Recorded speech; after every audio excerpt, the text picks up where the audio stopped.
Like so many in my generation, we live far away from our real families. Our group of friends has become extended family members, and so when Jean needed help, we all pitched in.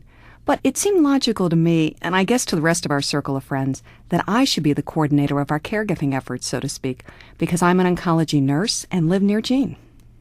I visited Sandra just before I was due for a follow-up appointment with my oncologist. I'd been feeling really good. My job was settling down. My daughter, Erin, had become a lovely, busy, popular, and happy teenager. My husband, Hal, and I had been having some rough spots in our marriage before I was diagnosed, but we've been able to work things out. I'm so grateful for all of my friends, especially Sandra. She's been so helpful right from the time I was diagnosed. She helped me find a cancer doctor who I really like. Sandra was able to guide Hal and me in figuring out how to talk to our daughter about my cancer. And because she'd known my parents as long as she'd known me, Sandra was, and still is, a communication link between my family back in Nebraska and me. Sandra wanted to help Jean stay in touch with her family and friends during her treatment, so she helped her set up a web page. Jean was able to post notes on it about how she was doing, and also to get messages from her family and friends along the way. Also, Sandra set up a group of friends on the site to drive Jean to radiation therapy every day when she was too tired to drive and Hal was working. The internet actually made a big difference for everyone. A list of websites that can be used to help keep your family and friends updated can be found in the Cancer Survival Toolbox resource booklet. Before you create a web page, you may want to discuss with your family how much and what types of information you are comfortable sharing with others. To help someone who's been such a good friend, it means a lot to me to be able to help Jean. Well, when Hal called me with the news that Jean's cancer had come back, I was stunned, even though I'd always known this was a possibility. But once we got over that first shock, I started to work to rally the troops again. At this point, one of my major roles as a caregiver was to help Jean, and Hal too, gather information so they could make decisions about her treatment. Jean asked me to go to her next doctor's appointment with them so that I could be another set of ears. She knew that her state of mind might not let her take in all the information she needed to hear from her doctor. Of course, I was glad to go with her. Honored, really, to know that she trusts me that much. Jean, Hal, Erin, and I had a long talk, and they decided to wait until they made a treatment decision before telling Jean's parents. Yes, we knew that there were just so many important decisions that Hal and Erin too would need to make.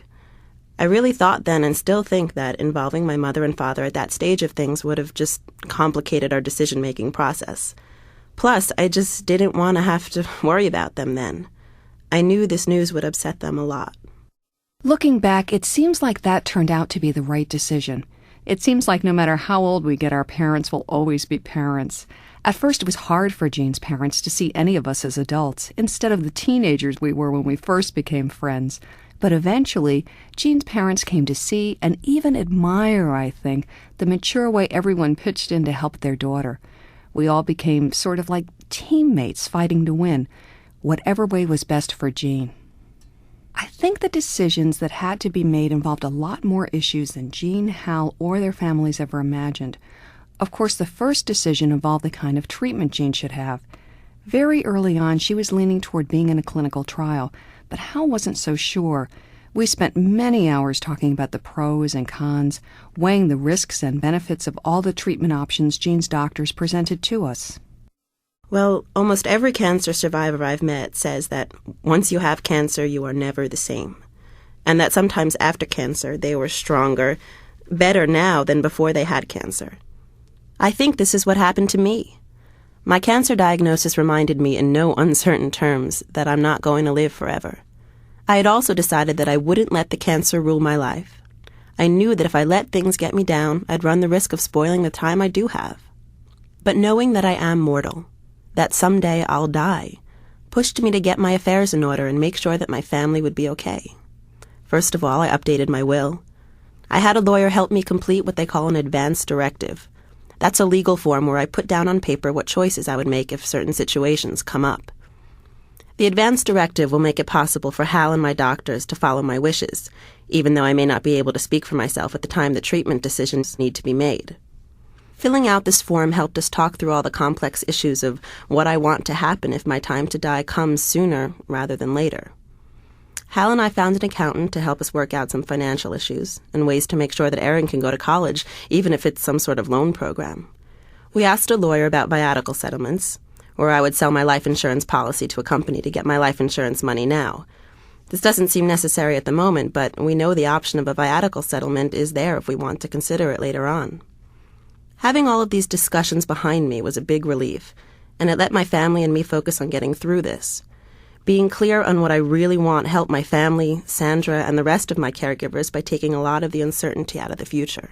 It was important for all of us who were helping Jean to know exactly what she wants. Now, no one has any doubts about what we should do and what we shouldn't do. It was important to Jean to continue to be involved in her own care and in making decisions. That sort of control would always be important for her, and really for